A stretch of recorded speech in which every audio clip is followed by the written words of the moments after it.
What really got me into Mark Twain was taking a seminar in the Mark Twain papers and being exposed to what they held and what you could do with all those papers.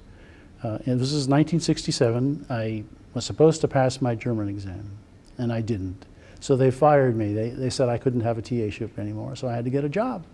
So I came over to the papers, and I got a job as a proofreader and checker.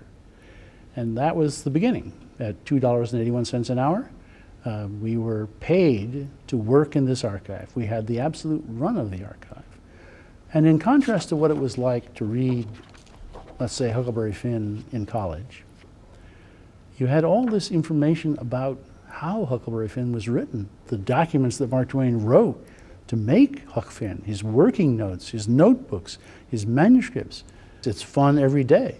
You know, I mean, you're always finding, this is an archive that's been here since 1949. One or another of us find something new that we didn't know was there, we didn't know what it was, or we didn't know that it was here every week. What we're looking here at is a sample of Mark Twain's hair that was preserved by his secretary, Isabel Lyon, when he had a haircut on June 26, 1905.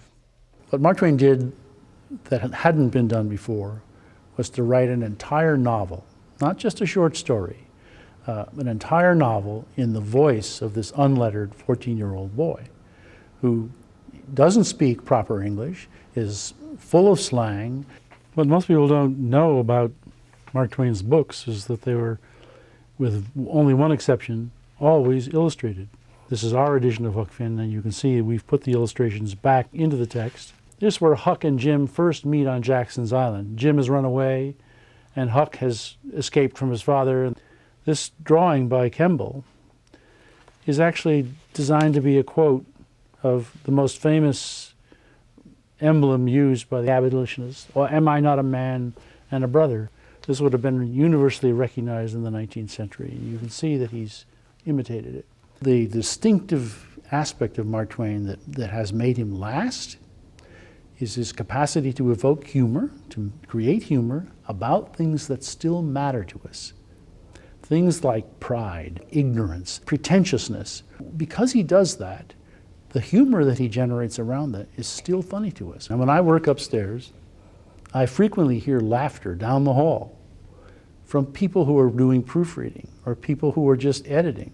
And what are they laughing at? They're laughing at things they've seen before.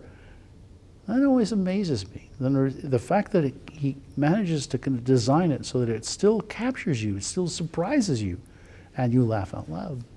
That's real power.